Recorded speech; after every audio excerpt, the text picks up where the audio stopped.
네, 안녕하세요. 해커스 공무원 상황 판단 대표 강사 길규범입니다. 네, 오늘 강의는 지난주에 치러졌던 7급 1차 시험 피셋 상황 판단에 대한 총평을 진행해 볼 예정이고요. 제일 먼저 여러분께 드리고 싶은 말씀은 시험 보셨다고 고생하셨다는 말씀을 먼저 마음속에 박수와 함께 전해드리고 싶습니다. 시험 보느라 정말 고생 많으셨고요. 아마 7급 시험을 준비하신 분들의 경우에 이런 적성 시험류의 시험을 처음 보시는 경우들도 계실 거예요. 그러니까 그동안 암기식의 시험을 보신 것과는 살짝 결이 다른 시험이다라는 느낌을 좀 받으셨을 건데 굉장한 시간적인 압박도 받으셨을 거고 뭔가 외운 걸 통해서 답을 구하는 것이 아니라 어느 정도 사고를 통해 답에 접근해야 되는 시험이다 보니까 아마도 좀 그런 시험의 성질이 다르다 보니 조금 당황도 하셨을 것 같고요. 잘 실력이 발휘 안 되신 경우도 계셨을 것 같고 어쨌든 이런 시험 보시느라 정말 고생 많으셨다는 말씀을 좀 먼저 드리고 싶고 그 다음에 외부적으로도 좀 다른 방해 요인들이 좀 있었죠. 코로나도 좀 심해진 상황에서 시험을 보셨어야 되는 상황인 거고 무더위에 또 마스크까지 쓰고 시험을 보셔야 되는 상황이었다 보니까 아무래도 그런 것들이 집중을 좀 방해하는 요인으로 작용할 수 있던 거는 사실이죠. 그래서 5급 시험 같은 경우는 피셋이 2월 말 혹은 3월 초 이럴 때 겨울에 좀 진행이 됨에도 불구하고 마스크를 쓰고 시험 보는 게 답답하다라는 의견들이 정말 많으신데 지금 7급 시험 보신 분들은 이 한여름 무더위에 또 마스크까지 쓰시고 시험을 보셔야 되다 보니까 그리고 이전에 봤던 그 객관 시험과는 좀 달리 시험 시간도 굉장히 길었잖아요. 오후 늦게까지 좀 시험을 보셔야 되는 상황이셨다 보니까 좀 힘드셨던 부분들이 좀 많으신 걸로 압니다. 그런 어려운 상황들을 좀 딛고 끝까지 시험 잘 보신 분들에 대해서 고생하셨다는 말씀과 함께 마음속에 박수를 좀 쳐드리고 싶고요. 그 다음에 두 번째 여러분들께 말씀드리고 싶은 거는 실전 경험을 처음 해보셨잖아요. 그래서 이걸 통해서 우리가 어느 정도 교훈을 좀 얻어야 될 텐데 7월 10일 시험 보실 때 어떠셨나요? 하루의 시간 운영이 좀 잘 진행이 되셨나요? 아니면 조금 어떤 다른 요인 때문에 실력 발휘가 제대로 좀 안 되신 경우가 좀 있으신가요? 그래서 1교시 언어, 2교시 자료, 3교시 상황 이렇게 저희 해커스 강사진들이 전부 다 수험생 출신이다 보니까 시험 직전에 꼭 요 실제 시험 시간에 맞춰서 공부를 좀 하시든 아니면 실제 시험을 보시든 해서 좀 실전처럼 최대한 생활을 당일 스케줄에 맞춰서 하셔라 라고 계속 조언을 좀 드렸을 건데 그런 연습이 또 미비하셨던 경우에는 또 그런 영향으로 실력 발휘가 제대로 안 되신 경우들도 주위에 좀 뵙게 되는데 아무래도 1교시 언어 논리 시험이 생각보다 좀 어려웠죠. 언어 논리가 가장 어려웠다라고 평가하시는 분들이 지금 설문조사에서 과반 정도이신 걸로 알고 있는데 언어 논리가 어려웠고요. 일단 점심 먹고 자료 해석도 그렇게 만만하진 않았죠. 자료 해석도 어느 정도 좀 난이도가 있는 편이었고 그런 상황에서 상황 판단을 오후에 푸셔야 되다 보니까 아무래도 상황 판단에 자신이 좀 없으신 경우에는 상황 판단으로 내가 나머지 두 과목을 만회해야지 라는 생각보다는 상황 판단 어떻게 될까라는 걱정이나 우려가 좀 있으신 상태로 시험을 보셨을 거고요. 아무래도 그런 상태에서 시험을 보시면 또 실력 발휘가 제대로 안 되시면서 원하는 점수를 얻기에는 좀 힘드셨을 수도 있죠. 그래서 이 1차 시험이 당일 하루에 언어 자료 상황을 3과목을 전부 다 보셔야 되는 상황이다 보니까 어느 정도 컨디션 관리일 수도 있고요. 기분 관리일 수도 있고 의욕이나 등등의 나머지 멘탈 관리 부분일 수도 있고요. 그래서 상황 판단에 외부적인 요인이 정말 많단 말이죠. 힘드시죠. 체력도 시험 체력도 좀 떨어진 상황이실 거고 해서 실제 시간표대로 생활하시면서 시험 체력도 기르시고 좀 앞선 본 과목과의 좀 단절도 좀 하시면서 좀 새롭게 시작하는 기분으로 각 자료 또는 상황을 보시는 연습도 하셔야 됩니다.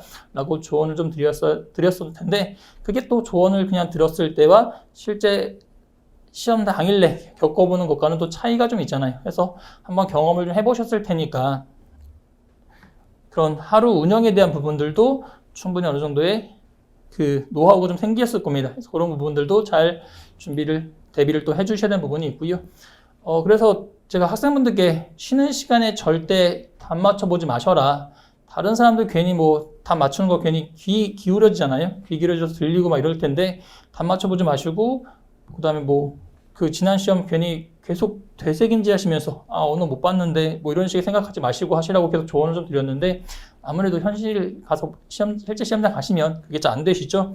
그래서 하루 운영에 대한 부분들도 이번에 충분히 좀 경험을 좀 해보셨을 겁니다. 그에 대한 어느 정도 방향도 잡아주시고 앞으로 향후 대책도 한번 생각을 해보셔야 될 것 같고요.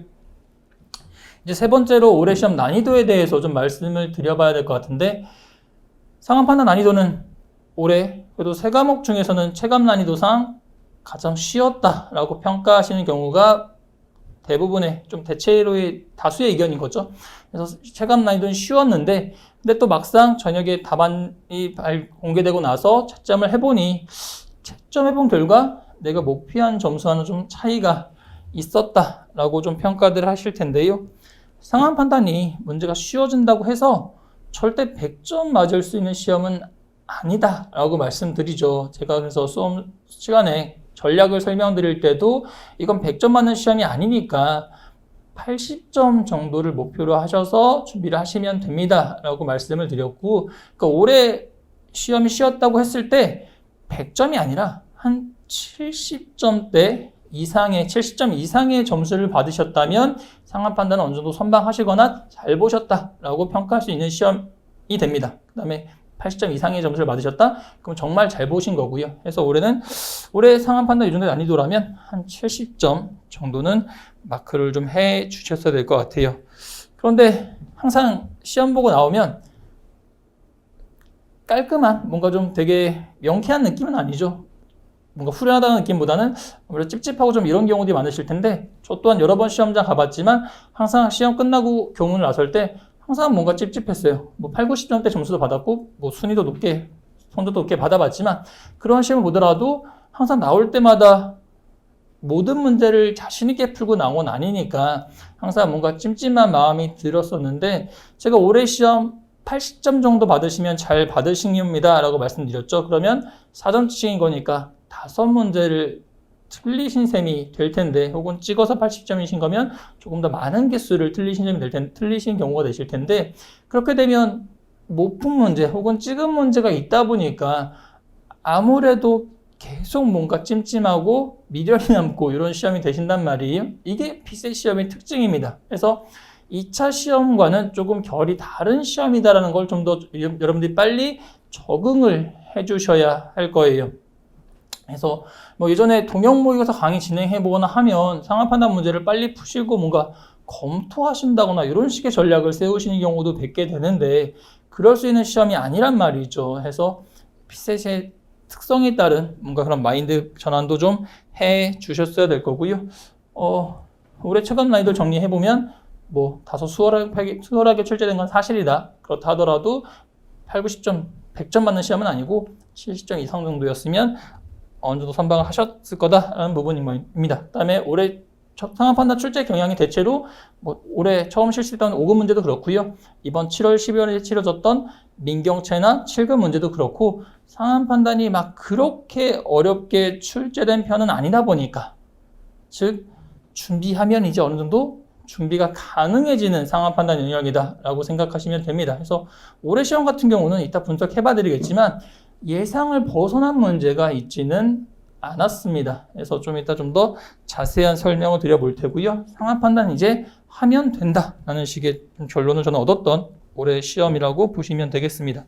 그 다음에 말씀드렸지만 80점 이상이면 잘 보셨다. 그러니까 아예 상황 판단은 80점에서부터 떨어진다라고 생각하시면 될 거예요. 100점, 100점이나 90점 이상 뭐 이런 피셋 괴물들 빼고 나머지 우리들은 80점, 70점 정도가 실질의 목표. 그 다음에 모의평가를 비교해 봤을 때요. 모의평가에서 제가 말씀드릴 게 두 가지 유형. 텍스트, 법조문, 계산, 규칙, 경우의 수 이 5가지 유형 중에 특히 법조문과 경우의 수 유형이 좀 어렵게 출제되다 보니까 결코 난이도가 쉬운 시험은 아니었습니다 라고 말씀을 드렸었잖아요. 그런데 올해 7급 1차 시험 같은 경우는 대체로 뭐 특정 유형이 좀 어려웠다라고 평가하기 좀 어렵고 전반적으로 좀 평이한 난이도에서 출제되었다고 평가하실 수 있을 것 같고요.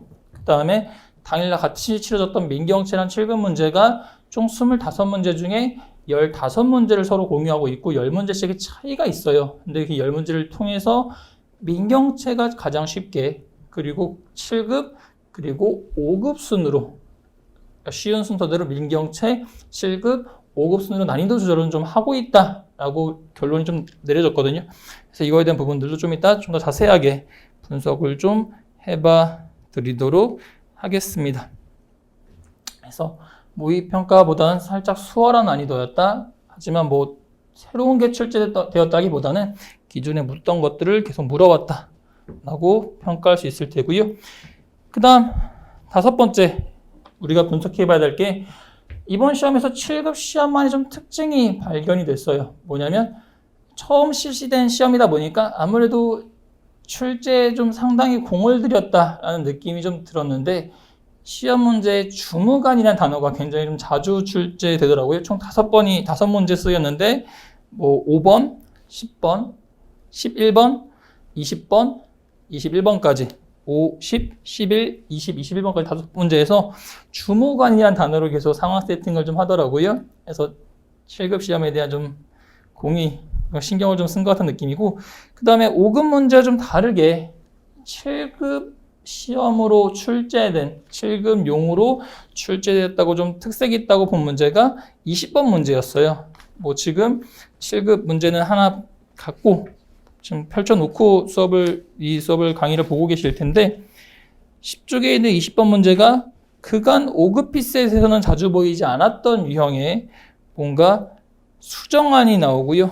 그 결과에 맞게 부합되는 것을 고르게 만드는 약간 좀 실무적인 내용을 담고 있는 문제였죠. 그래서 20분 문제가 좀 재밌었다라는 평가도 좀 해봤고 그래도 아까도 말씀드렸다시피 새로울 건 없었다. 단지 5급 문제는 제가 뭐 때문에 어렵다고 말씀드렸냐면 기존에 출제되었던 장치들이 좀 결합되면서 한 문제를 풀기 위해 여러 개의 스킬이나 장치를 좀 써야 되는 문제인데 반해서 7급 문제는 그렇게 출제하진 않았거든요. 그래서 한 문제에서 거의 한두 가지 스킬 정도만 쓰면 한두 가지 장치만 좀 잘 알고 있으면 풀게 문제를 내왔고 그 스킬과 장치는 7급 또는 5급 공채 문제에서 그동안 출제되어 왔던 부분들입니다. 해서 이따 간단한 소개 및 추후 진행될 해설 강의에서 이런 부분들 다 말씀을 좀 드려볼게요. 그래서 7급 시험만이 약간 특징은 있었지만 5급 공채가 공유되는 부분도 있었다라고 평가할 수 있을 것 같고 자 그러면 지금 이 강의를 보고 계신 지금 시점에서 고민은 이런 것이겠죠. 뭐 점수가 넉넉하게 남으시면 이제 이런 총평 강의도 안 보시고 2차 공부를 준비하고 계시겠지만 아무래도 이 지금 시점에서 이 총평 강의를 보신다는 것은 내가 좀 합격 가능권이긴 한데 확실히 붙을 수 있을까에 대한 어느 정도 의구심이 있으신 경우에 이 총평을 찾아보실 거라고 생각을 하는데요. 제가 항상 수업 혹은 상담 때 말씀드리길 이 시험 결과를 토대로 더 이상 시험을 준비할지 말지 계속 준비할지 아니면 이제 그만 시험을 준비할지에 대한 그런 결정의 기로에 놓이신 분들이 아니라면 저는 1차 시험 끝났을 때는 그냥 합격 컷 논쟁에 휘말리지 마시고 그냥 나는 2차 시험 보러 간다라는 생각으로 그냥 꾸준히 2차 시험을 준비하시라고 말씀드리거든요. 그래서 그렇게 괜히 합격 컷 때문에 어디 커뮤니티 이런 데 뒤져보지 마시고 그런 시간에 2차 공부 하시는 게 결국 추후적으로 남는 시간이 되실 테니까 계속 준비하신다 하시는 분들은 2차 공부에 지금부터 매진을 좀 해주시는 게 좋을 것 같고 또 다른 분들은 아예 합격 근처도 아니셔서 과연 이 피셋 시험을 내가 계속 준비를 해야 할까? 이게 한다고 정말 실력 변화가 생기는 과목일까? 시험일까?에 대한 궁금증이 있으실 수도 있죠. 그런 분들은 제가 이번 총평, 다음 해설 강의 등등을 통해서 기출문제, 이론 문제들을 잘 분석해 두셨으면 올해 출제된 7급 문제에서도 이런 방법대로, 이런 스킬대로 빨리 풀 수 있습니다를 계속 보여드릴게요. 그래서 제가 방향을 제시해 드릴 테니까 여러분들은 그 방향에 맞춰서 따라오시면서 실력 변화를 한번 체감해 보시는 게 좋으실 것 같습니다. 그러니까 피셋도 준비하면 당연히 는다라고 항상 말씀드리죠. 방향만 맞춰 잘 준비하시면 충분히 실력 변화는 있으실 수 있습니다. 잘 믿고 1년간 따라와 주세요. 라고 다시 한번 요거는 말씀을 드리고요. 자, 7번째. 결국 올해 시험 보셨던 분들은 이 시험을 통해 교훈을 좀 남겨두셔야 될 텐데 합격하시면 가장 좋은 결론을 보신 거겠지만 합격하지 못하신 경우에는 내가 왜 이번 시험의 결과가 좋지 못했을까에 대한 분석을 좀 철저하게 해보셔야 될 겁니다. 그래서 다시 시험을 보신다면 두 번 다시 실패하지 않도록 철저하게 준비를 좀 해주셔야 될 테고, 시험 전에도 항상 말씀드렸죠.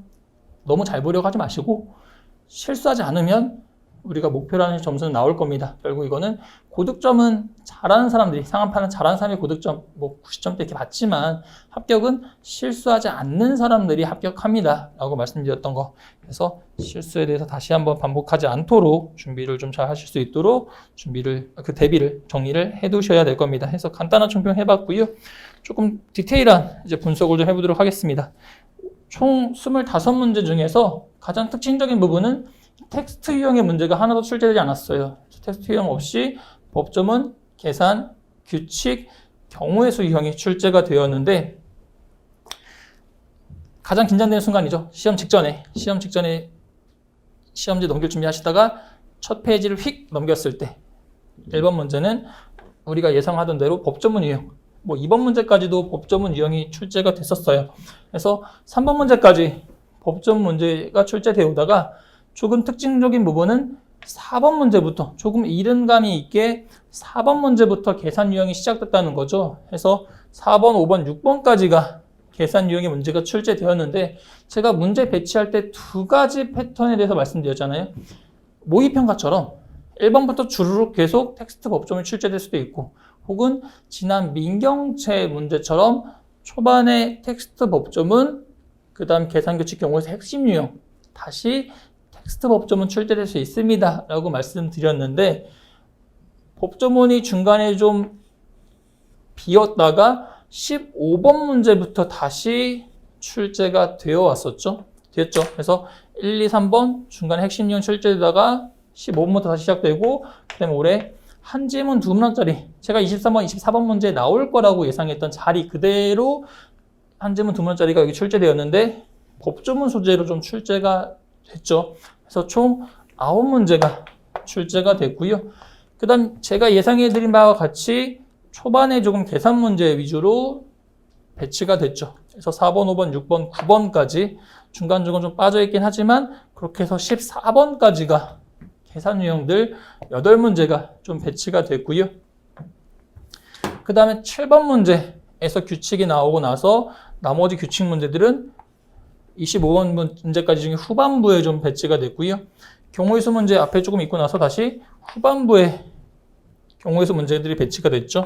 그래서 우리가 조금 난도 있는 문제가 출제될 거라고 예상한 20번 안팎의 위치에는 한 지문 두 문항짜리와 규칙 경우의 수 유형 위주로 좀 출제가 되었음을 확인할 수 있었습니다. 이것들은 뭐 우리가 시험 보기 전에도 충분히 예상됐던 바이기도 하니까 문제 배치 때문에 너무 당황하진 않으셨을 거예요. 대신 뭐 이게 그나마 좀 다를 수 있는 게, 법조문이 11번부터가 아니라 15번부터 16번, 17, 18번 이렇게 위치하게 된 이유는 뒤에서 분석하겠지만 7급에서의 1번부터 15번이 민경채에서 11번부터 25번까지로 그대로 들어가고요. 7급의 아이덴티티가 반영된 문제들이 16번부터 25번까지, 그 다음에 민경채의 아이덴티티가 좀 반영된 문제가 1번부터 10번까지, 여기 가지고 좀 차별을 뒀단 말이죠. 이거 뒤에서 다시 말씀드리겠지만 결국 7급에서의 약간 기본적인 문제들이 민경채에서는 변별력 있는 위치로 갔다는 거예요. 그러니까 변별력 있는 문제보다 당연히 1번부터 10번까지 문제는 조금 더 쉬운 문제 출제됐을 거고, 요거보단 조금 더 어려운 문제가 출제됐을 거니까 15문제를 공유하면서 좀 차이가 있었다.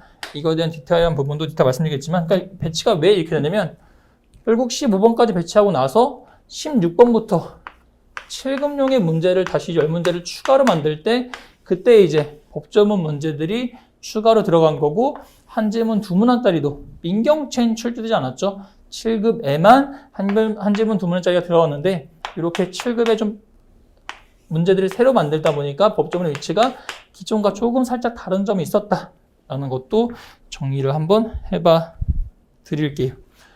그래서 이거는 파이널 때도 한번 보여드린 건데, 뭐 앞에 민경채 문제 출제 경향보다는 우리가 주목해야 될 부분은 최근 뭐 19년이나 20년 모의평가 요 3회치 문제들을 좀 집중해서 봐주셔야 됩니다. 라고 말씀드렸는데 텍스트 문제가 출제진 않았고요. 법점은 9개, 계산 8개, 4개, 4개 뭐 이런 식의 출제 패턴을 보이다 보니까 텍스트가 출제되지 않았지만 뭐 텍스트 법조문의 문제가 대체로 9개 10문제 출제됐으니까요. 7급 올해 문제도 그 경향이 크게 다르진 않았다.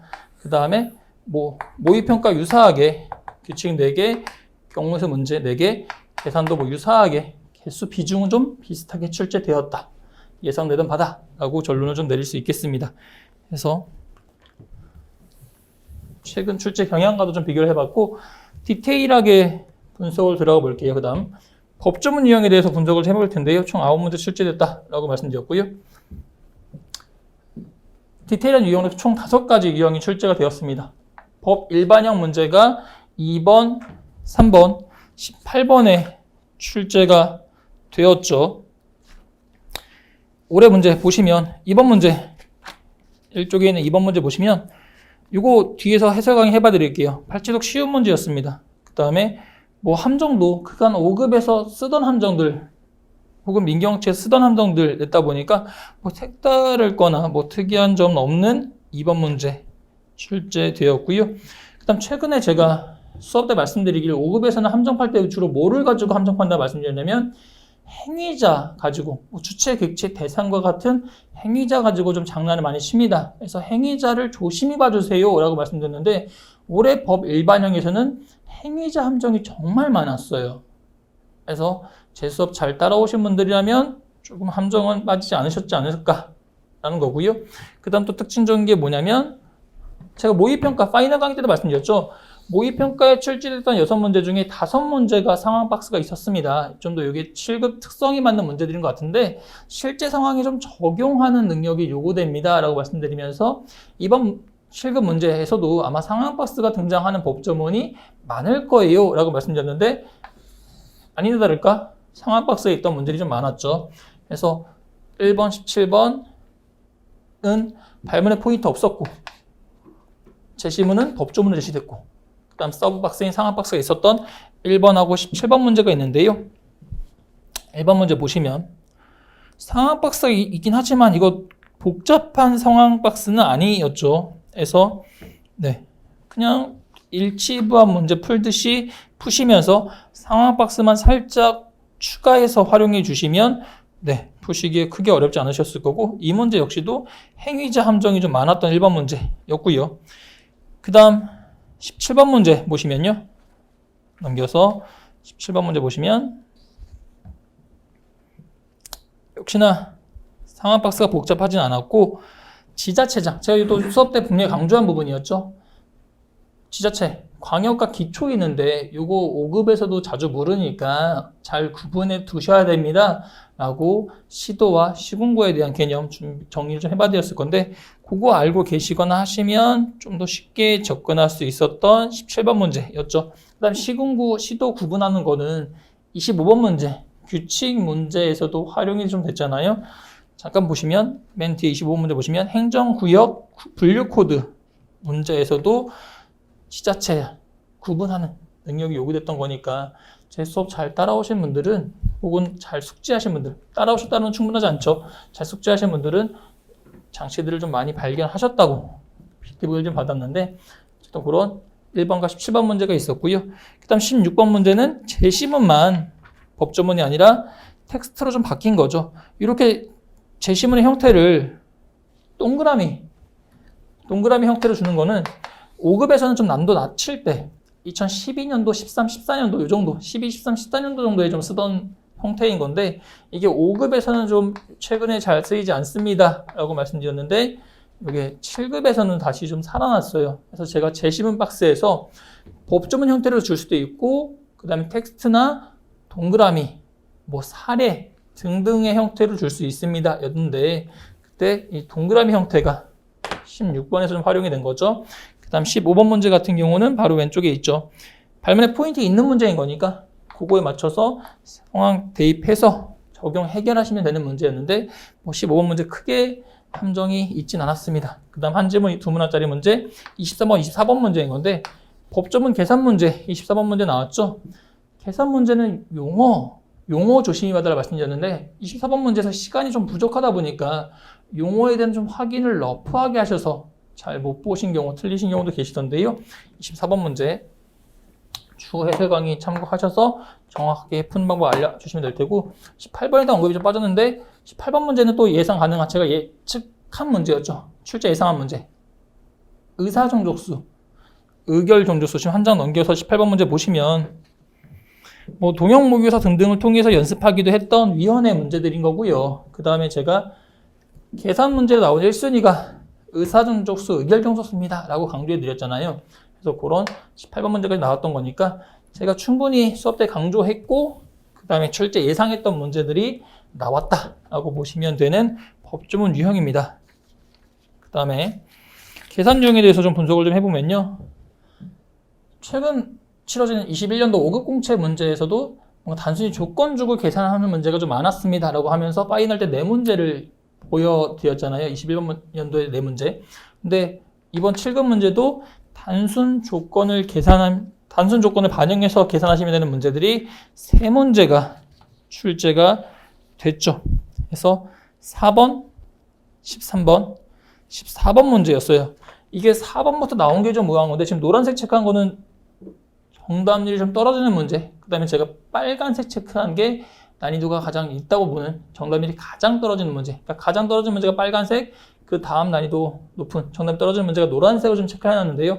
4번 문제 아무래도 위치상일 수도 있고요. 조금 조건 줄 때 명확하게 주지 않은 내용도 있었던 4번 문제예요. 추후 해설 강의 참고하셔서 4번 문제 분석해 두시면 될 텐데 이렇게 단순 조건 계산 문제가 3문제 있었고 그 다음 11번, 12번의 문제에서는 제가 말씀드렸죠. 이 정도 위치에서 좀 시간 뺏기용의 문제가 출제될 수 있다고 11, 12번 조심하셔라 라고 말씀드렸는데 11, 12번 문제는 계산 문제에다가 뭐 복잡한 경우의 수는 아니고 약간의 경우의 수를 가미해서 푸는 문제들이 출제됐단 말이죠.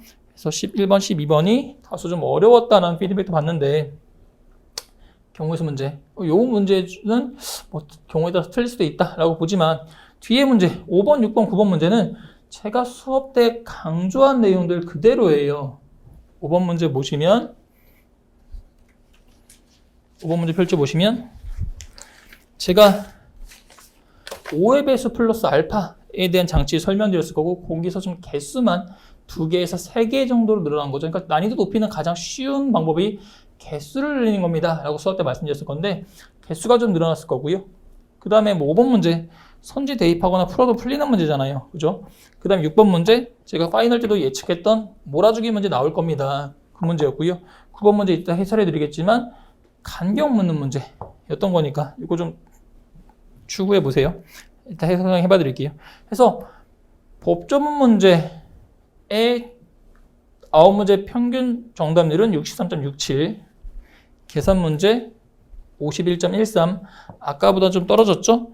그 다음 규칙 문제는 50.25, 그 다음 경우의 수 문제는 43.75인 거니까 제가 계산, 규칙, 경우의 수 순으로 갈수록 난이도 높아지면서 정답이 떨어질 겁니다. 예측했던 것도 딱 그대로 나왔어요. 지금 해커스 합격 예측 그 시스템에 의해서 정답을 좀 확인하고 있는 건데 경우의 수 문제 몇 문제 넘기시고 경우에 따라서 다 안 풀리는 문제 몇 문제 넘기셨으면 올해 70점 이상 받는 거는 크게 지장이 없었어야 되지 않나 인 건데 규칙 문제 계속 분석해보면 7번 문제 이따 설명드릴 거예요. 이동규칙 주기의 이동 문제 출제됐고요. 수업 때 강조했던 부분. 그 다음에 제가 규칙 문제를 3개로 구분하는데 정오 판단하는 문제, 규칙 단순 확인하는 문제, 규칙 적용해서 해결하는 문제인 건데 25번 문제 아까도 말씀드렸던 그 행정 구역 분류 코드 문제 뭐 위치상 25번이면 약간 핸디캡도 있죠. 왜냐면 25번까지 못 가시는 경우들도 좀 있으시단 말이죠. 이 중에서는 7번과 25번 문제 정답이 좀 낮았다. 그래서 토탈 50.25의 평균적인 정답이 나왔다 인 거고요. 그 다음 경우의 수 문제 분석해보면 8번 문제 쌀 문제 이거 합분해 하시든 합분에는 민경채 문제는 없었다 보니까 5급이나 동형 모의고사 가지고 분석을 좀 해야 드렸을 건데 합분해 그 다음 리그에서 경우 그리는 방법, 실마리, 숫자들 등장했을 때 실마리 찾아가는 방법, 혹은 뭐 여기서도 선지 활용했으면 8번 문제도 푸셨을 거고, 그 다음 10번 문제, 이따 설명드리겠지만 전형적인 확정하기 유형의 문제, 그 다음에 21번과 22번 문제는 틀리시는 경우들도 꽤 계시지 않으셨을까, 정답을 낮을 수도 있는 문제다고 생각이 됐는데요. 21번 문제는 5급에서는 간혹 출제됐던 최종적으로 다 확정하기 위해 추가로 필요한 조건이 뭐니? 라는 문제였던 거고, 22번 문제, 이것도 제가 이런 유형이 있습니다는 파이널 때도 정리해드렸잖아요. 경우 그리기 할 때 2배씩 해가거나 아니면 2분의 1씩 줄여가거나 이런 식의. 25번 문제는 일단 22번 문제는 경우 그리기부터 안 되시는 경우도 많으셨던데, 경우 그릴 수 있는 툴은, 장치들은 제가 수업 때 말씀드렸던 거라 토탈 평균 43.75의 정답이었고, 그러니까 25문제를 제가 그동안 분류했던 문제들에 다 적용, 대입해 볼 수 있더라고요. 그러니까 결론적으로 말씀드리면 새로운 문제가 출제된 건 아니었다 라고 말씀드릴 수 있을 것 같고요. 그러니까 이게 어떤 경우에 나오냐면, 결국 기출문제를 잘 준비하면 상황 판단도 충분히 고득점이 가능하다라는 결론인 거죠. 아까 잠깐 말씀드렸던 민경채와의 비교를 좀 더 자세히 해보면요. 1번부터 15번까지가 민경채에서는 11번부터 25번까지 15문제가 이렇게 들어갔고요. 7급 뒤에 뭔가 변별력을 가지는 문제들 10문제, 민경에서 조금 난이도를 수월하게 출제하기 위한 10문제가 조금 특색 있게 추가됐다, 이렇게 분석하시면 될 텐데, 저 추가된 10문제를 각각 비교해 봤어요. 이게 왜 분석이 필요하냐면 이걸 통해서 추후에 어떻게 난이도를 조절해 가고 어떻게 출제할지에 대한 앞으로의 그림이 좀 그려지거든요. 7급과 민경채를 보시면 법조문 문제가 5문제, 3문제, 그러니까 거의 그냥 5문제, 3문제 넣고, 7급의 특성이 이거로 말씀드렸잖아요. 그간 민경채에서 출제하지 않았던 한 지문 2문항짜리가 추가된 거니까 그런 식의 좀 차이를 보였다. 그 다음 민경채에서 난이도를 조절하기 위해서 계산규칙 경우수 문제 중에 어떤 문제를 좀 많이 활용했겠어요? 그쵸, 예측 가능하시죠? 계산 문제를 5문제를 추가했어요. 7급에선 계산 문제를 추가하진 않았습니다. 그 다음 규칙 문제가 3문제, 경우수 2문제인 건데, 반대로 민경채에서는 규칙 하나, 경우에서 하나, 이렇게 배치를 했다는 거죠. 그러니까 결국 계산 유형이 많아지게 되면 요건 난이도를 조금 떨어뜨릴 수 있는 요인이 된다. 규칙과 경우에서가 좀 많아지면 난이도 올라간다라는 건데, 25번 문제, 아까 행정구역 코드 문제나 그 다음에 추가로 필요한 조건, 22번 문제 날씨 예측 앱에서 그 경우 그리기 조건, 이렇게 문제, 얘네들이 좀 변별력이 있었던 문제인 거죠. 그래서 이렇게 구분이 좀 된다. 앞으로 출제도 이런 식의 좀 난이도 조절을 하는 방향이 보일 거다라고 좀 정리를 해보고요. 타 기출과 비교를 해보면 5급 공채는 분명히 텍스트 유형이 있었어요. 7문항이 있었는데 7급과 민경채에서는 출제되지 않았는데요. 이게 앞으로도 출제가 안 된다라고 명확하게 말하기 힘들겠지만 7급 민경채에서는 법조문 유형이 차차 중요해지고 있다라는 결론을 내릴 수 있고요. 구분하시는 게 여기까지는 25문제인데 5급 공채에서 40문제 세트인 거는 구분자 하시겠죠?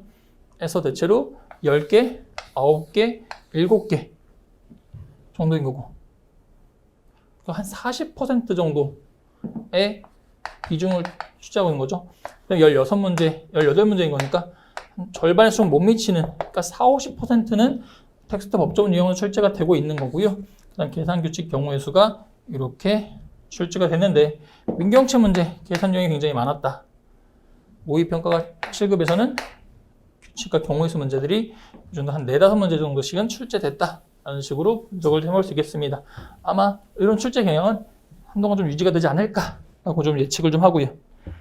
자, 그러면 이제 개괄적인 분석을 좀 마치고 네 가지 유형이 있죠. 법조문, 계산, 규칙, 경우의 수 문제에서 대표 예제 한 문제씩을 좀 풀어보는 시간을 가져볼게요. 자, 그럼 먼저 법조문 유형에 해당하는 문제를 하나 푸실 거고요. 1페이지에는 2번 문제 보실 겁니다. 2번 문제 정답률 77%고요. 항상 제가 강의 때 강조하죠. 제 수업으로 확인하지 마시고 여러분들이 직접 확인하신 다음에 제 수업과 좀 비교해서 보세요 라고 말씀드리는데, 영상 잠깐 멈추신 다음에 2번 문제 어떻게 푸셨는지, 왜 틀렸는지, 왜 맞았는지 등등 살짝 생각해 보시고 강의를 들어보시길 추천드리고요. 자, 시작해 보면 2번 문제, 제가 이런 문제 나오면 제일 먼저 뭘 보죠? 그쵸? 발문 보죠. 발문 보고 포인트가 없으니까 그러면 어디 가서 먼저 이 문제를 풀 수 있을지, 어떻게 풀지에 대한 방향을 잡아요? 그쵸? 선지 가서 잡죠. 선지를 보시면 선지 1번의 키워드 뭘로 잡죠, 제가? 그쵸? 서술어에서 잡죠. 선지 1번에서는 맨 끝에, 문장의 맨 끝에 가셔서 서술어를 보시면 키워드 잡히길 뭘로 잡힐까요? 그쵸? 출납이 잡히겠죠. 제 강의 처음 들으시는 분들도 한번 적용해 보세요. 선지 1번 맨 끝에 서술어 가셔서 출납에 동그라미 쳐두세요. 그 다음 선지 2번에서는요, 맨 뒤로 가셔서 서술어에서 키워드 잡아보시면 뭘로 잡히죠? 그쵸? 위임할 수 없다에서 위임에다 동그라미. 선지 1번 출납의 동그라미, 선지 2번 위임의 동그라미, 선지 3번에서는 키워드 뭘로 잡히죠? 그쵸? 보관이라고 잡히죠. 맨 마지막 보관. 선지 4번에서는 맨 뒤에 서술어 뭘로 키워드 잡힐까요? 그쵸? 청구. 선지 5번은요, 맨 마지막에. 그쵸? 마찬가지 청구. 해서 각 선지에서 키워드를 체크해 보시면 출납, 위임, 보관, 청구, 청구라고 잡힙니다. 그러면 청구가 2번 등장하긴 했는데 키워드로 제가 2번까지는 발췌도 크게 어렵지 않습니다 라고 말씀드렸잖아요. 그죠? 그래서 어느 정도 좀 발췌도기 쉬운 문제일 것 같다. 시간 단축이 가능할 것 같은 문제다 라고 생각하시면 될 테고요. 자, 그러면 이번에는 법조문 올라가서 각각 조문 또는 항해 키워드를 잡아볼게요.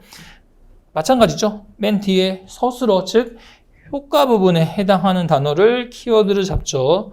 자, 그러면 첫 번째 조문 제1항 맨 뒤에 가셔서 효과 부분 또는 서술어 부분 보시면 키워드 뭘로 잡히죠? 마지막 줄 중앙관서의 소속 공무원에게 위임할 수 있다 인 거니까 네, 위임으로 잡히죠. 위임. 제2항에서는요. 맨 뒤에 서술어 보시면 효과 부분 보시면 뭘로 잡히죠? 물품관리관이라 한다 인 거니까 물품관리관이란 키워드를 잡아주시면 되겠네요. 그 다음 두 번째 조문으로 조문이 바뀌어요. 그 다음에 제1항 맨 뒤에 가서 보시면 키워드 뭘로 잡히죠? 그쵸? 청구로 잡히죠. 청구. 청구의 동그라미. 두 번째 조문 제1항 맨 마지막 줄에 청구 동그라미. 제2항에서는요. 키워드 뭘로 잡힐까요? 그쵸? 조치가 잡히죠. 조치. 필요한, 끝에 가서 보시면 필요한 조치를 하여야 한다 해서 조치 잡아주시면 되고요. 그 다음 세 번째 조문 바뀌죠. 맨 끝에 가서 보시면 키워드 뭘로 잡히죠? 네, 그쵸. 보관으로 잡히죠. 보관. 세 번째 조문은 요거 하나네요. 항이 없네요. 그죠? 조문 딱 하나로 이루어진 보관인 거고요. 그 다음 네 번째 조문 제1항 키워드 뭘까요? 세 번째 줄에 그 출납을 명하여야 한다라고 되어 있으니까 명하여를 잡으시든 출납을 명하여로 잡으시든 그런 키워드 잡아주시면 될 거고, 그 다음 제2항에서는요 키워드 뭘로 잡힐까요? 그쵸, 출납의 동그라미. 계속 이거 다 동그라미 치면서 보시는 거예요. 그 다음 마지막 조문 가서 보시면 제1항 키워드 뭐예요? 끝에? 그쵸, 보고죠. 그 다음 제2항 키워드 뭘까요? 맨 마지막에 청구주 해서 키워드 잡아보시면 이 단어들의 동그라미가 쳐지셔야 됩니다. 그래서 선지 키워드 보고 키워드들 다 다르네. 요 두 개 비슷하지만 두 개까지는 길게 보면 괜찮겠어. 요거는 발췌도 어렵지 않을 거야. 그 다음에 조문 올라가서도 키워드 잡았을 때 역시나 청구가 두 개가 등장했죠. 자, 그러면 이거 외에는 좀 키워드들이 다르니까 발췌도 좀 쉬울 거야 라고 생각하시면 되겠죠. 자, 그러면 청구니까요. 법조문에 있는 청구 두 개를 좀 구분해 볼게요. 화면 잠깐 멈춰 보시고 두 번째 조문 제1항의 청구는 뭐와 관련된 청구고 마지막 조문 제2항에서 청구는 뭐와 관련된 청구인지 한번 확인해 봐 주세요.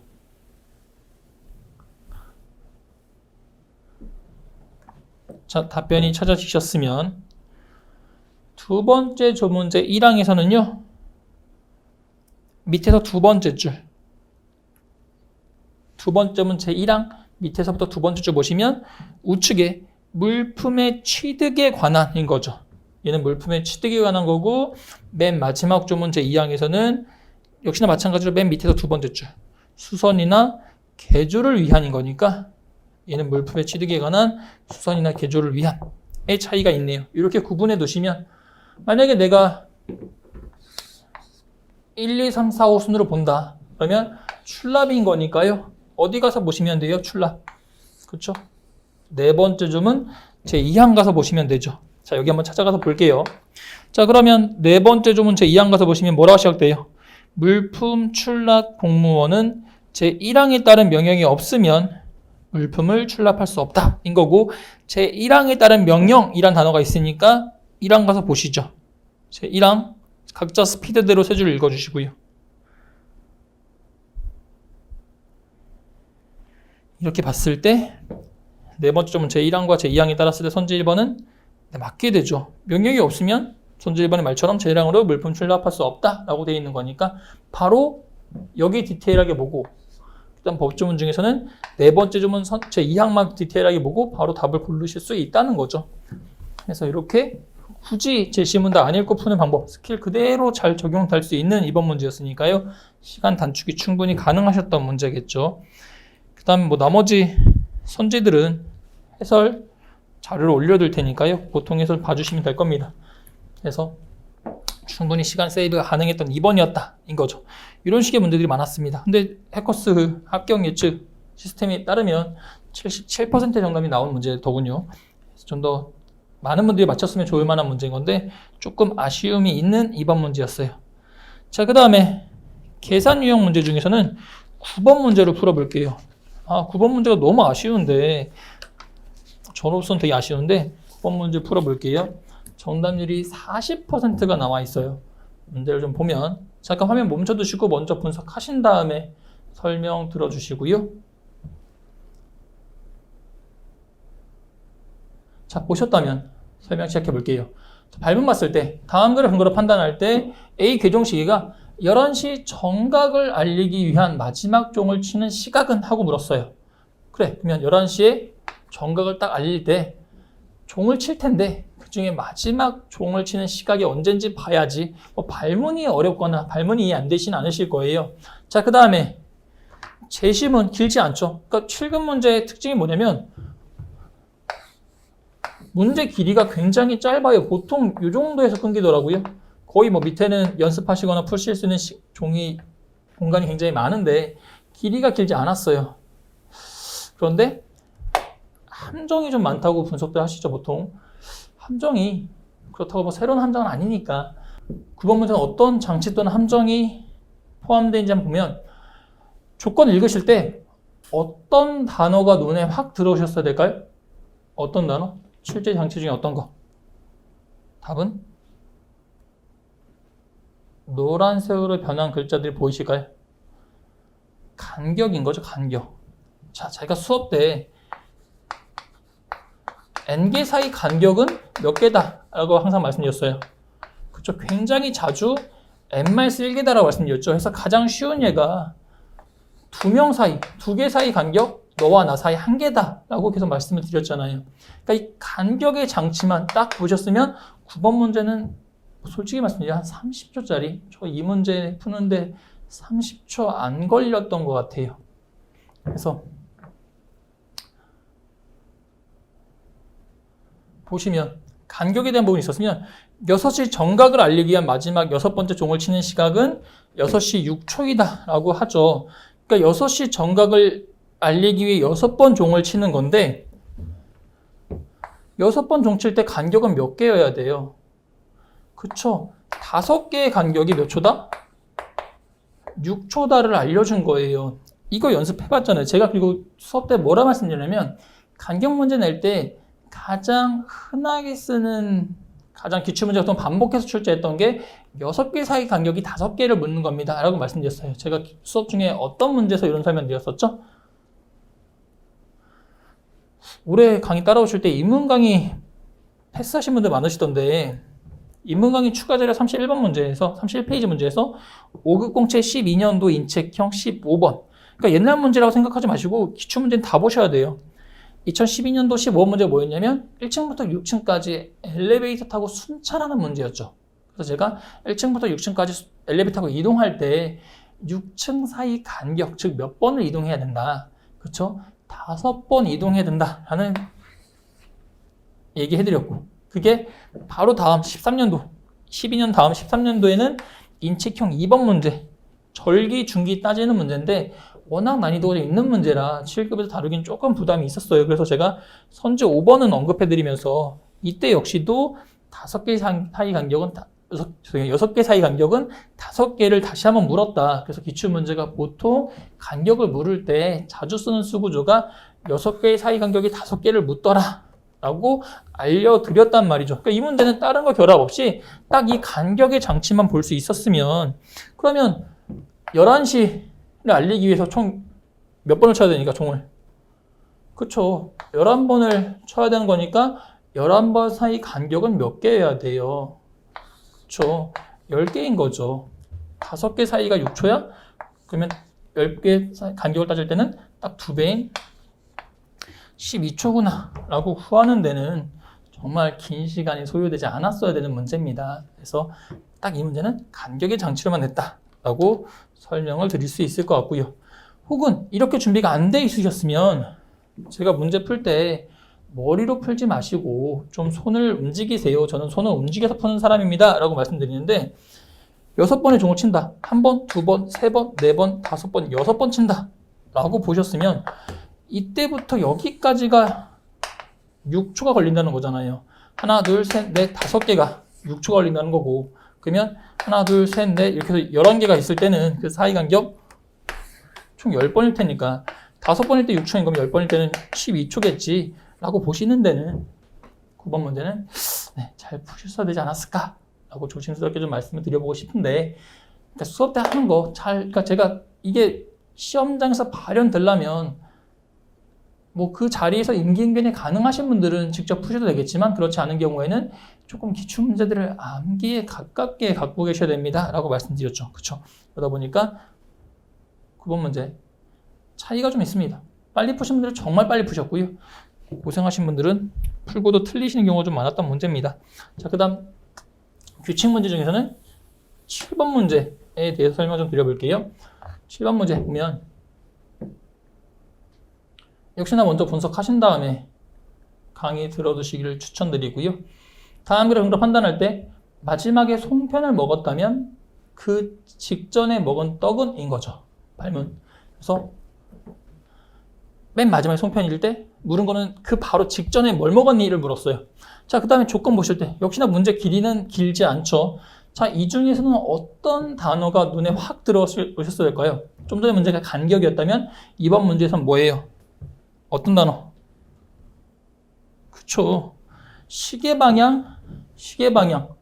이렇게 시계방향이라는 단어가 나오면 우리 수업 때 다른 문제 중에 어떤 문제가 떠오르세요? 이것도 정답 묻지 않은데, 그쵸, 밑에 있죠? 기본서 177페이지에 있는 문제, 민간 경력자 12년도 인책형 25번 문제 뭐겠어요?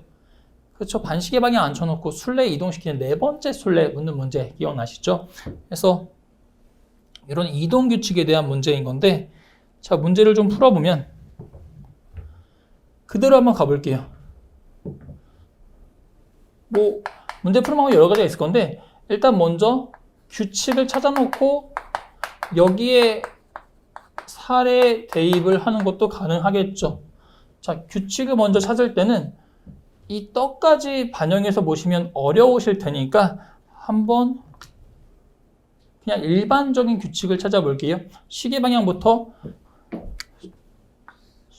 앉힐 건데, 떡을 줄 텐데 하나, 둘, 셋, 넷, 다섯, 여섯. 제가 수업 때 말씀드리길 이렇게 열거든 항목에는 괄호 쳐달라 말씀드렸으니까 1, 2, 3, 4, 5, 6 6개를 시계 방향으로 둘게요. 그 다음에 떡을 먹는 순서는 다음과 같은 규칙에 따르는데, 특정한 떡을 시작점, 걔를 첫 번째로 해서 계속 시계 방향으로 돌리죠. 떡을 세다가 6번째 해당하는 떡을 먹는다라고 돼 있어요.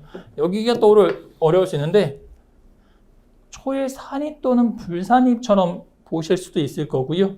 그다음 제가 이동시킬 때 이렇게 처음을 포함하는지 안 하는지에 대해서도 조심하셔야 됩니다라고 동형모의고사 때 강조해드린 문제가 있는데 만약에 처음을 안 세고 그 다음에 1, 2, 3 세는 거면 그냥 하나, 둘, 셋, 세 칸 이동 이렇게 해요. 근데 만약에 얘를 포함해서 세 번째인 거면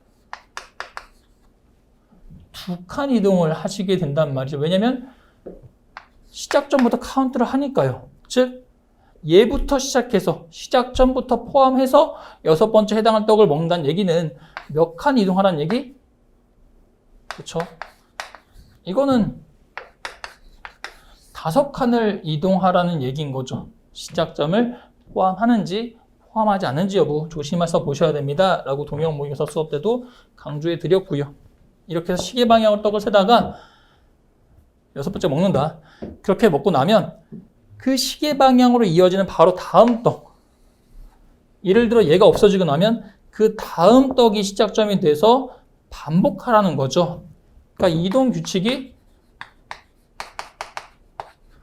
뭔가 반복된다라고 보시면 될 텐데 한번 문제를 풀어보면 자 1번부터 시작을 했어요. 그러면 시계 방향으로 5칸을 이동해 가야겠죠. 하나, 둘, 셋, 넷, 5번째. 그러니까 얘가 첫 번째로 없어져요. 그렇죠? 그 다음 기준점은 뭐라고요? 시계 방향으로 이어지는 바로 다음 점이 떡이 새로운 시작점이 되면서 다시 한번 몇 칸 이동. 계속 요거의 반복이죠. 5칸의 이동. 시작을 해서 하나, 둘, 셋, 넷, 5번째로 걸리게 되죠. 하나, 둘, 셋, 넷, 5번째. 그러니까 2번째 탈락이 될 테고요. 그 다음에 얘를 기준으로 다시 한번 또 5칸을 이동시키시면 되죠. 하나, 둘, 셋, 넷, 5번째. 그 다음 거를 기준으로 하나, 둘, 셋, 넷, 5번째. 시계 방향 그 다음 걸 기준으로 하나, 둘, 셋, 넷, 5번째. 그래서 남는 게 얘구나 라고 보시면 된단 말이죠. 그러니까 계속 이동 규칙 이렇게 노가다로 하시거나 아니면 제가 주기의 이동에 대해서도 수업 때 말씀드렸을 건데 맨 처음에 1번부터 시작했을 때 개수는 몇 개예요? 그렇죠. 개수는 6개인데 플러스 5의 이동이란 말이죠. 그러면 6개가 있을 때는 하나, 둘, 셋, 넷, 5, 6개가 돼야 시작점에서 다시 그 자리에 돌아오게 돼요. 근데 플러스 5만 하니까 결론적으로 어떻게 된다? 하나가 당겨진다. 그게 시작부터 한 칸 당겨진 6번이 탈락하게 되는 거고. 그렇죠? 그 다음에 한 개가 줄었으니까 5개가 남았을 건데 플러스 5인 거니까 시작점에서 그대로 걔가 바로 탈락하게 되는 거죠. 그러니까 굳이 이렇게 노가다 안 하셔도 된다는 거예요. 제가 주기 이동도 이것도 수업 때 분명히 말씀드렸던 부분이잖아요. 그 다음에 2번에서 시작했을 때는 남은 게 4개인데 플러스 5, 걔는 동일한 거니까 그러면 시작점에서 한 칸 넘어간 게 그 다음 탈락인 거고 그 다음 4번부터 시작했을 때는 이제 3개 남았는데 또 플러스 5인 거니까 다음인 얘가 탈락하는 거고 2개 남았는데 플러스 5인 거니까 그러면 2바퀴 돌고 플러스 1이잖아요. 그죠? 2 곱하기 2 두 개씩 2바퀴 돌고 플러스 1인 건데 얘 탈락하고 나면 얘가 남는구나 최종 남는구나 라고 아실 수 있다는 말이죠. 그래서 직접 하시든 아니면 주기 이동을 따지시든 뭐 이거야. 더 게임 오브 더 데스 할 때도 그 게임 하실 때 아시잖아요. 서로 가르쳤는데 얘 가르치고 얘 가르쳤는데 1, 2, 3, 4 이러면 이제 홀짝 성질 이용해서도 접근할 수 있는 것처럼 남았을 때 1, 2, 3 그럼 얘가 홀수고 얘가 짝수구나 얘가 탈락하는구나 라고도 아실 수 있단 말이죠. 그래서 이렇게 해서 규칙 찾으신 다음에 맨 마지막에 송편을 먹어야 되는 거니까 그러면 4번의 자리에 뭘 대입하면 돼요? 그쵸? 송편을 대입하면 되죠. 그러면 직전에 먹은 것은 이 중에서 몇 번째로 X가 쳐진 걸 골라주시면 돼요. 맨 마지막에 골라진 얘를 찾아주시면 되죠. 송편 그 다음 시계 방향에 있는 거. 시계 방향에 놓여 있으니까 송편 다음 시계 방향에 있는 무지개떡이구나 라고 찾아주시면 된단 말이죠. 그래서 이렇게 해서 일반적인 규칙 찾으신 다음에 이 떡을 대입해서 찾아주시면 될 테고, 패턴 찾으실 때는 직접 노가다를 하실 수도 있지만 주기의 이동으로도 할 수 있고, 이것도 준비가 돼 있으셨으면 조금 수월하게 풀 수 있는 문제였을 것 같고요. 자, 이렇게 하시든 또 다른 방법은 뭐냐면, 제가 2012년 25번 문제, 아까 그 네 번째 술래 문제에서 뭐라 말씀드렸어요? 보통 원탁에서는 반시계 방향을 안 치는 경우가 많은데, 반시계 이퀄 무슨 힘이다? 그쵸? 수업 잘 따라오신 분은 아시죠? 이게 오른쪽의 힘이다 라고 말씀드렸고, 시계는 반대로 왼쪽이라고 생각하시면 되겠죠? 그러면 쑥떡, 왼쪽에 인절미, 왼쪽에 송편, 왼쪽에 무지개떡, 왼쪽에 팥떡, 왼쪽에 호박떡, 그리고 그 다시 왼쪽에 쑥떡이 있는 것을 인식하시면 됩니다 라고 말씀드렸단 말이에요. 그러니까 시계 방향을 왼쪽으로 그대로 가셔도 돼요. 자, 그 다음 또 뭐라 말씀드리냐면, 제가 원탁에 앉힐 때 자리가 6개가 있으면 만약에 A를 미중에 어디 앉혀야 돼요. 그러면 제가 어디 앉히든 제가 차이 있다고 말씀드렸어요. 그렇지 않다고 말씀드렸죠. A가 여기 앉은 다음에 그대로 그냥 돌리면 된다고. 원탁에 앉혔을 때는 돌리면 되는 거니까 어느 딱 특정 위치가 중요한 게 아니라 그냥 우리와 좌우 판단 동일하게 할 수 있는 내 바로 배 앞에다 앉히시면 A의 좌우와 나의 좌우가 동일해집니다 라고도 말씀드렸단 말이죠. 그래서 원탁에 앉히셔도 되고, 이거 그냥 평지에 지금처럼 앉히셔도 됩니다 라고 수업 때 말씀드렸었잖아요. 그죠? 어떤 결론이냐면, 자, 그러면 쑥떡에서 시작을 해요. 자, 그러면 마찬가지로 플러스 5씩 이동할 테니까 1, 2, 3, 4 제일 먼저 떨어지죠. 그 다음 기준으로 1, 2, 3, 4 두 번째 떨어지죠. 그 다음 기준으로 1, 2, 3, 4, 5 세 번째 떨어지죠. 그 다음 기준으로 1, 2, 3, 4, 5 네 번째 떨어지죠. 그 다음 기준으로 무지개를 기준으로 1, 2, 3, 4, 5인 거면 다섯 번째로는 팥떡을 먹게 될 거고, 최종적으로 마지막에 먹는 게 무지개떡을 먹게 된단 말이죠. 이렇게 패턴이 발견돼요. 자, 그러면 이 먹게 되는 순서를 돌아가면 된다고 말씀드렸으니까 이걸 그대로 두고 이 떡의 위치만 살짝 조정해 주셔도 됩니다. 여기다 쑥떡을 놓든 여기다 쑥떡을 놓든 하든 크게 지장이 없단 말이에요. 자, 그래서 맨 마지막에 먹게 되는 것을 송편으로 조정을 한다면 이 글자들을 하나씩 왼쪽으로 옮겨주시면 되겠죠. 그러면 송편이 이 자리에 오게 될 테고, 그때 물었던 게 마지막에 송편을 먹은 거니까 그 직전에 먹은 건 5번이 팥이 아니라 이번에는 무지개떡이 될 거란 말이죠. 그래서 이렇게 찾아놓은 다음에 패턴 발견해 놓고 얘네들만 살짝 돌려가면서 적용해 주셔도 돼요. 그다음에 여기서 만약에 반시계로 적용하는 게 좀 어렵다 하시는 분들은 글자에 있는 시계 방향을 전부 다 일괄적으로 반시계 방향으로 보셔도 됩니다. 즉 반시계 오른쪽, 우리가 오른쪽 보기에 익숙하니까 반시계 방향으로 보시게 되면, 오른쪽 보시게 되면 쑥, 인절미, 송편, 그 다음에 무지개떡, 팥떡, 호박떡 이렇게 되겠죠. 그러니까 이 글자 자체를 반시계 방향, 문제에 있는 모든 시계 방향들 다 일괄적으로 반시계 방향 바꿔버릴 거예요. 그렇게 되면 조금 센스 있는 분들은 어떻게 되겠다, 기존에 구해놨던 시계 방향과는 그쵸, 대칭이 되겠다 정도로 생각하셔도 될 텐데, 제일 먼저 쑥떡에서 시작을 해보면 시계 방향대로 하나, 둘, 셋, 넷, 다섯 번째 시계 방향 그 다음부터 시작해서 1, 2, 3, 4, 5 시계 방향 그 다음 시작해서 1, 2, 3, 4, 5 아까보다 수월한 이유가 우리가 오른쪽 방향이 더 익숙해질 수도 있어요. 그 다음 시작해서 1, 2, 3, 4, 5 그 다음 시작해서 1, 2, 3, 4, 5 그렇게 해서 맨 마지막에 무지개떡을 먹게 되는 거고, 그럼 여기를 송편으로 맞춰줘야 되는 거니까 그럼 이 글자들을 하나씩 우측으로 이동해 주면 되는 거죠. 그러면 5번째 먹게 되는 게 무지개떡이 되는 거니까, 이게 조금 더 수월하게 느껴지시는 분들은 그냥 일괄적으로 이걸 조정해 주는 것도 충분히 가능하다라고 보시면 될 겁니다. 그래서 이렇게 푸시면 되는 7번 문제였어요. 원탁에 안 치는 상황들은 충분히 연습했던 거니까 7번 문제도 좀 맞히시는 게 필요하지 않았나 라는 생각이고요. 맞히셨으면 좋았을 것 같고요. 그 다음 마지막 경우의 수 문제 중에 한 문제를 풀어볼게요. 10번 문제고요.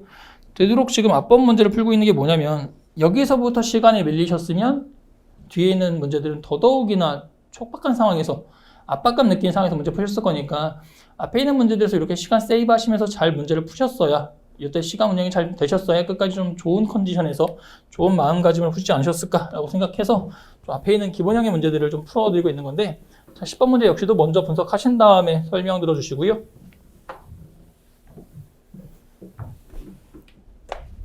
자, 발문 보면 다음 글의 근거로 판단할 때 현재 시점에서 두 번째로 많은 양의 일을 한 사람하고 물어요. 그래서 그냥 두 번째로 많은 양의 일을 한 사람하고 발문에 묻다 보니까 단순 계산 문제라고 생각하시는 분들도 계실 텐데, 근데 아래 제시문 박스 조건들을 보시다 보면 갑부터 무까지가 등장하는데 그 누구도 얼마만큼의 일을 했는지가 주어지지 않거든요. 자, 그러면 무언가 내가 직접 결정을 해줘야 되는, 이건 계산 문제가 아니라 계산 규칙 경우의 수 문제 중에 어떤 문제다? 경우의 수 문제다 라고 확인을 좀 해주셔야 되고요. 그 다음 갑부터 무까지 중에 한 명이라도 뭐가 보여야, 그쵸, 경우의 수 문제, 확정하기 문제는 뭐가 보여야? 고정 정보가 보여야 그래 나머지 문제 풀 수 있는 거고, 고정 정보가 안 보이면 네, 그러면 문제를 빨리 넘기셔야 됩니다 라고 말씀드리는데, 이 문제 정답률도 절반 정도만 맞추셨다 보니까 문제 한번 풀어볼게요. 조건 보셨을 테고요. 첫 번째 문단이야 상황적인 세팅을 좀 하는 거고, 문제 해결에 필요한 조건들은 두 번째 문단에 있는데, 제가 경우의 수 문제들은 출제자가 의도한 순서대로 조건 보시면 문제 풀기 더 힘들어지실 수 있습니다 라고 말씀드렸죠. 그래서 제가 수업 때는 기본 조건, 세부 조건 나눠서 기본 조건부터 먼저 보게 만들어 드리기도 하고, 그래서 순서들을 좀 섞어서 우리가 좀 이해하기 좋게 순서대로 봐주셔야 됩니다 라고 말씀드리는데, 이 문제 역시도 조건을 좀 우리 마음대로 우리가 이해하기 좋은 순서대로 볼게요. 제가 잘하는 조건별 넘버링을 좀 해봤고요. 1번부터 5번까지 조건 중에 어떤 조건부터 먼저 봐주셔야 될까요? 확정적인 정보가 나오는 건 몇 번 조건이에요? 그쵸, 3번 조건인 거죠. 왜냐면 다른 3번에서 고정적인 정보가 나오기도 하고, 다른 조건 보시면 갑병, 을정, 정갑, 을무라고 해서 누군가를 누군가와 계속 비교하고 있어요. 근데 이게 지금 서로 미루는 거거든요. 서로 확정이 안 됐는데 얘 먼저 쟤 먼저 뭐 이렇게, 제가 수업 때 미팅 예 들어봤는 거 있잖아요. 누구 한 명이 결정이 되면 이렇게 연결 비교가 될 텐데, 누군가가 결정이 안 된 상태에서는 이렇게 다른 사람과 결합하는 조건보다는 딱 병에 대해서만 말을 하고 있는 3번 조건부터 먼저 보시는 게 당연히 좋겠고요. 그러니까 순서대로 보기 좋게, 풀기 좋게 배치하진 않습니다 인 거니까, 경우의 수 문제는 진짜 조건 순서 바꿔보는 게 중요합니다. 일단 3번부터 보셨을 때요, 병이 한 일과 하지 않은 일 볼게요. 현재까지 했던 일의 절반에 해당하는 일을 남겨놓고 있다 인 거니까 요거에 2분의 1을 남겨놨다는 건데, 자, 그러면 숫자는 우리 맘대로 아무거나 세팅해도 됩니다. 뭐라고 세팅을 해볼까요? 저는 2와 그 절반 1로 세팅할게요. 그러면 자연스럽게 토탈은 몇이 되겠어요? 한 일과 안 한 일 더하면 3이 되겠죠. 자, 그래서 3번 조건부터 먼저 보는 게 필요했고요. 자, 고정 정보가 나왔어요. 제가 확정하기 문제는 푸는 스킬 알려드렸잖아요. 그죠? 첫 번째 뭐다? 지금처럼 고정 정보가 찾아진다. 그 다음 두 번째는 뭐다? 이 고정 정보로부터 연결시켜 나가보자 인 거죠. 지금 누가 결정됐어요? 누구의 일이? 그쵸? 병이 결정됐으니까요. 연결시켜 보시면 1, 2, 4, 5번 중에 몇 번 조건을 보셔야 될까요? 갑병, 을정, 정갑, 을무인 거니까 그쵸. 이렇게 연결이 되셔야겠죠. 그래서 보시면 1번 조건을 그 다음 보셔야 될 거고요. 갑은 병이 아직 하지 못한 일에 절반에 해당되는 일을 했다인 거죠. 요 절반을 했다인 거니까 2분의 1을 한 셈인 거고, 아까 위에서 오늘 해야 하는 일의 양이 같다고 했으니까 그렇게 되면 전부 다 토탈은 3으로 맞춰줘야 돼요. 그러면 2분의 1을 했으니까요. 안 한 게 나머지가 되겠죠. 자, 그럼 갑이 확정됐네요. 연결시켜보면 몇 번으로 가셔야 되죠? 그쵸. 을정, 정갑, 갑이 확정됐으니까 그쵸. 4번으로 가셔야겠죠. 4번으로 가서 정은 갑이 남겨놓고 있는 일과 동일한 양의 일을 했다인 거니까요. 정은 얘와 동일한 2와 2분의 1을 한 거고, 그럼 나머지 2분의 1을 안 한 게 되겠죠. 정을 봤으니까 정은 또 정으로 연결이 되겠죠. 그러면 을은 2번 조건 보시는 거고, 을은 정이 남겨놓고 있는 일에 2배에 해당하는 일을 했죠. 그 2배 한 거니까 나머지 안 한 거고, 또 다 3이니까요. 마지막 5번 보시게 되면 무는 을이 남겨놓고 있는 일에 절반에 해당되는 일을 했고, 그러면 나머지 안 한 게 될 테고요. 이게 무인 거죠. 그래서 이렇게 확정하시면 되는 거죠. 그러니까 확정하기 이게 마스터 키입니다. 여기까지 끝나는 문제 잘 없습니다인 건데 7급 문제다 보니까 여기서 끝나버렸어요. 그래서 다 확정이 되시죠. 이렇게 한 다음에 그 다음에 학생분들이 실수하시는 게 여기까지 잘 구해놓고 요거 두 번째, 그러니까 우리가 계속 1등 고르는 거에 익숙해서 정으로 가신 경우도 꽤 계시더라고요. 이러면 안 되고 두 번째는 병이야 라고 골라주시면 된단 말이죠. 그래서 이런 문제들이었어요. 앞에 있던 계산규칙 경우에서 문제 중에 대표제들 한번 살펴봤는데 충분히 우리가 연습한 부분 가지고 풀 수 있었다. 얼마나 잘 체화시키는 게 관건이다 라는 걸 다시 한번 보시면 될 테고요. 긴 시간 강의를 좀 해봤는데 이제 강의를 좀 마쳐야 될 시간이 됐습니다. 자, 그러면 마치면서 올해 그 시험을 통해 뭔가를 정리해 볼게요. 첫 번째, 무조건 기출이 중요하죠. 그렇죠? 기출에 있던 장치들이 계속 반복해서 출제되는 부분. 그러니까 제가 5급 피셋 강사들 중에 처음으로 이걸 강조하기 시작했단 말이에요. 어떤 강사님들은 뭐 다른 경우에 학생분들 어떻게 생각하시냐면 기출문제 다시 안 나오니까 기출문제 중요성이 좀 떨어진다라고 생각하는 분들도 계신 걸로 압니다. 근데 기출문제가 지금처럼 보시듯이 뭔가 소재나 껍데기는 바뀌지만 그 출제할 수 있는 장치, 그 장치가 나왔을 때 풀 수 있는 방법, 접근법, 스킬 등등은 계속 반복해서 출제가 되고 있어요. 이게 얼마나 우리가 잘 볼 수 있는가가 결국 고등점의 관건이 되는 건데, 제가 수업 때 1년 커리큘럼을 통해서 계속 많은 문제들, 최대한 많은 문제들을 저와 같이 보시면서 그 많은 문제들에서 계속 문제가 너무 다양하니까요. 그래서 그런 문제가 출제되는 있는 것들을 알게 되시면 그럼 이제 내년 문제 혹은 올해 문제도 충분히 잘 푸실 수 있습니다 라고 말씀드리는데, 최근 문제는 5급 문제 중에 지금 보셔서 아시겠지만 그 중에 일부 장치를 떼어와서 혹은 민경채 문제 중에 일부를 떼어와서 결합도 잘 안 했어요. 딱 그거 하나만, 위치 이동이면 딱 위치 이동 하나, 간격이면 간격 하나, 고정정보 찾기면 고정정보 찾기 하나, 이런 식으로 된 문제들이 많다 보니까 충분히 대비가 가능해지셨단 말이죠. 해서 기출문제를 잘 분석하시는 게 정말 중요해진 7급 1차 시험이구나 라고 보시면 될 테고요. 그다음 두 번째, 자, 다시 한번 만약에 올해 시험 잘 보시면 끝나겠지만 저를 다시 보실 일이 없겠지만 만약에 내년 시험을 준비하셔야 된다라고 생각이 결심이 되시면 이렇게 준비하시면 되시단 말이에요. 시험 직전에 딱 2주 몰아서 10시간씩 15일 공부해서 150시간 공부해야지 라고 생각하는 분도 계셨을 겁니다. 그 다음에 저한테 홈페이지 게시판에 질문하신 경우에도 최근 이제 막바지에 들어서 이제 준비를 하기 시작했는데 어떤 식으로 최대한 정리를 하면 될까요? 이런 식의 질문들을 정말 많이 하셨단 말이에요.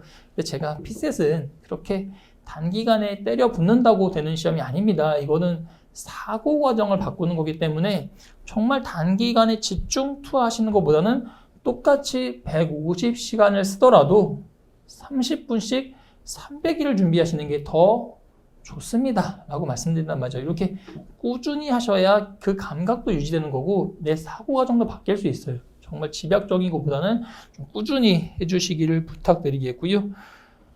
초반에 앞서 이번에 설명드렸던 것처럼 하루 시험 운영이 좀 잘 안 되신 분들 계시죠.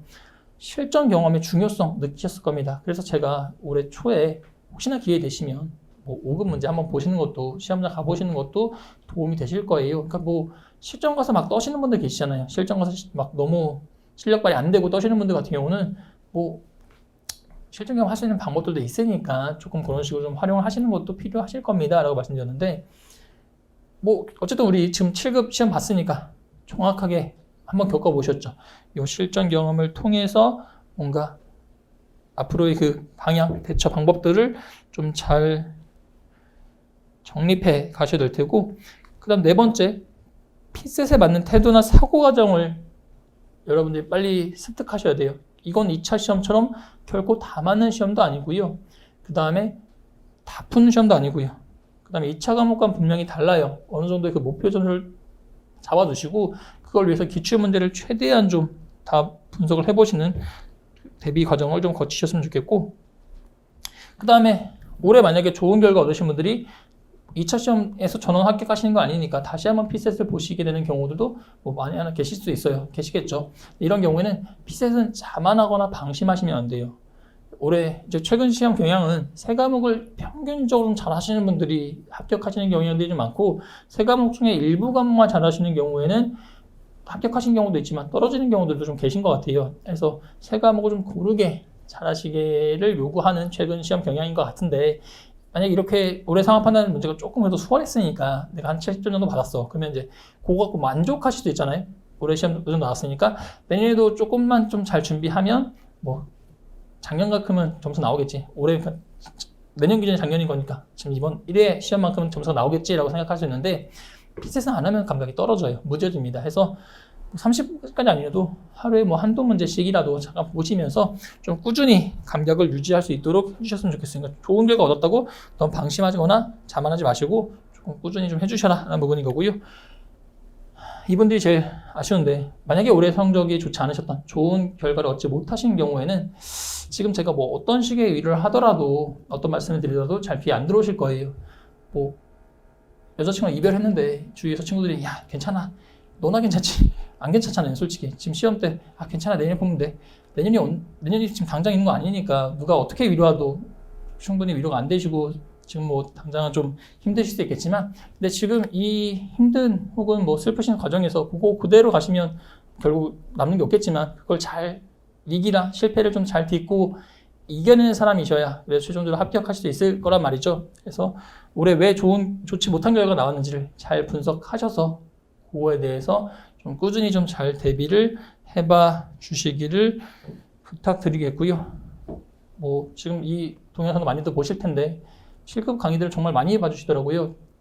전국에 많이 계신 분들이 뭐 인강 통해서도 많이 보시고 뭐 게시판이나 카톡, 이메일, 문자 등등 통해서 질문도 해주시던데, 저는 이제 제 수업을 들으시는 저와 이렇게 인연이 되신 분들은 정말 시험 잘 보셨으면 좋겠어요. 그래서 정말 많은 분들께 애착도 가지고 질문에 대해서 게시판 보시면 제가 굉장히 성실하게 답변을 달고 있음을 보실 수도 있을 텐데, 뭐 연락 주시는 것도 단답형으로 대답도 안 하죠. 최대한 제가 아는 한에서 성심성의껏 답변을 좀 드리는데, 그러다 보니까 조금 뭐 시간이 좀 바로바로 즉답이 안 되는 경우도 있지만, 근데 제가 모든 질문이나 이런 거에 대해서 조교분들 안 쓰고 제가 일일이 하나하나 답을 한단 말이죠. 왜냐면 피셋이 사고 과정이다 보니까 길기본과 아예 똑같이 사고하거나 이럴 수는 실은 없을 거예요. 뭐 조교님들이 뭐 특정 영역에서 유형에서 잘할 수도 있겠지만 저랑 완벽하게 같을 수는 없다 보니까 저는 최대한 지금 제가 다 처리하면서 질문이나 뭐 등등에 대해서 다 제가 하다 보니까 좀 과부하가 좀 걸리는 부분도 있겠지만, 어쨌든 뭐 결론도 말씀드리면 뭐 시험 보셨을 때 만약에 만족하지 못한 결과가 나오셨으면 뭐 게시판이든 뭐 오프라인 오셨을 때 상담이든 등등 통해서 조금 문제점을 빨리 분석하셔야 그래 앞으로 또 어떻게 준비하실지에 대한 방향성도 좀 생기실 거라 생각합니다. 그래서 시험지 상담분들 요청하셔서 필요하시면 요청하셔서 이제 방향을 좀 잘 맞춰서 준비를 하시기를 추천드리겠고요. 만약에 점수 좋지 않더라도 너무 자책하지 마시고요. 잘 준비하시면 분명히 시험 결과는 좋게 나올 겁니다 하고 말씀을 좀 드리죠. 마지막 멘트인데요. 준비를 하자는 거죠. 피셋 시험을 준비 안 하고 합격하시는 분들은 정말 극히 일부분이실 거고, 대부분의 많은 분들이 기출문제를 통해서 잘 준비하셨을 때 충분히 고득점을 얻는 경우들을 주위에서 많이 뵙게 되는데, 올해 그 기회가 주어지지 않으셨을 수도 있겠어요. 하지만 제가 봤을 때 지금 제가 10몇 년간 공부하거나 강의를 하면서 계속 이 시험 관련된 일들을 하고 있는데, 보면 누구에게나 기회는 다 찾아오는 것 같아요. 기회는 찾아오는데 그 기회를 잡을 수 있는지 없는지는 그 기회가 왔을 때 내가 얼마나 준비되어 있는가에 따라 다른 것 같거든요. 그래서 기회가 왔을 때 그 기회를 잘 잡으려면 충분히 내가 준비가 돼 있으시면 최종 합격이라는 여러분들의 꿈을 이루실 수 있을 거라 생각하고, 준비 안 해놓고 점수 안 났다고 너무 슬퍼하지 마시고 잘 준비를 하셔서 최종 합격이라는 여러분의 꿈들을 꼭 이루시기를 바라겠습니다. 생각보다 많이 강의가 길어졌는데요. 긴 시간 고생하셨고요. 추후 강의 때 다시 한번 찾아뵙도록 하겠습니다. 수고 많으셨습니다.